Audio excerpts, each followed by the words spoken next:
Welcome back to AI TORUS. Chapter 9. Miss Ashcombe receives an unexpected visitor. Miss Celia Ashcombe had long ago concluded that happiness depends principally upon accepting reality before reality forces acceptance upon oneself publicly. Accordingly, she had rebuilt her life after separating from Mr. Vale with admirable discipline. She resumed work within the Diplomatic Sciences Bureau of New Geneva, lectured occasionally on ethical automation policy, and accepted with polite firmness the various social invitations designed by well-meaning acquaintances to introduce her to men considered considerably more suitable than Elias Vale had ever been. Most of these gentlemen possessed excellent manners. This rendered them nearly intolerable. One rainy evening in early autumn, while she sat alone reviewing transport infrastructure proposals beside the windows of her apartment overlooking the Lower Canal District, her domestic system announced an unexpected visitor, Director Nathan Harrow. She almost declined the meeting immediately. Curiosity, unfortunately, intervened. Harrow entered with the restrained exhaustion of a man who had spent too many consecutive weeks arguing with governments. "You know Elias Vale," he said after brief introductions concluded. Miss Ashcombe regarded him steadily.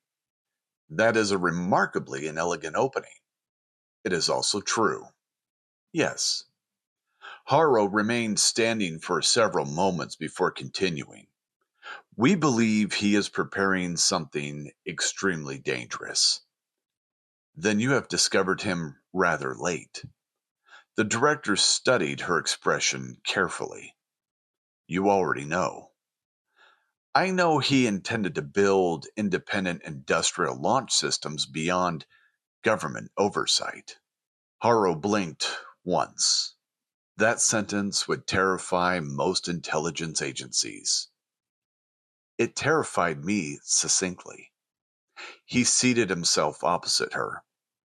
"Miss Ashcombe, with respect, I do not believe you understand the scale involved." She almost smiled at this. "Director Harrow, with equal respect, you are several years behind."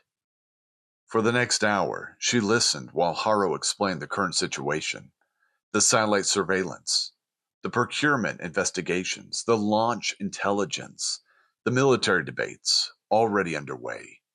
Yet as he spoke, Miss Ashcombe became aware of something unexpected. Harrow himself did not sound eager for confrontation. He sounded troubled. "You think he may actually succeed," she observed quietly. Harrow hesitated. "Yes." "And you are uncertain whether stopping him would be wise." The director leaned back slightly. "I think," he said carefully, "that humanity has produced very few individuals capable of altering the trajectory of civilization itself. They are almost always disastrous personally." Miss Ashcombe lowered her eyes briefly. "Yes," she said softly, "they are." Rain moved in silver currents across the illuminated windows behind them. At last Harrow spoke again. "There may still be an opportunity to avoid violence." "You wish me to persuade him to surrender?" "Yes." She laughed once, though without amusement. "You overestimate my influence." "He loved you." Miss Ashcombe turned toward the darkened canal beyond the glass. "No," she replied after a moment. "He loved what humanity might become. I merely happened to be standing nearby." Harrow considered this answer very carefully before speaking again. "I have reviewed the intercepted communications from the facility," he said quietly.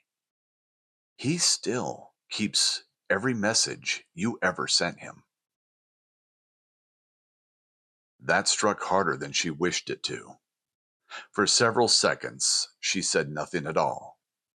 At length, she rose and crossed slowly toward the window. Far below, autonomous transport lights moved through the rain like drifting constellations, reflected upon water. "What happens," she asked softly, "if he refuses?" Harrow answered with painful honesty. "Then the military proceeds." "And what happens if he succeeds?" The director did not respond immediately, because the truthful answer sounded less like strategy than prophecy. Finally, he said, "Then Earth ceases to be humanity's only home."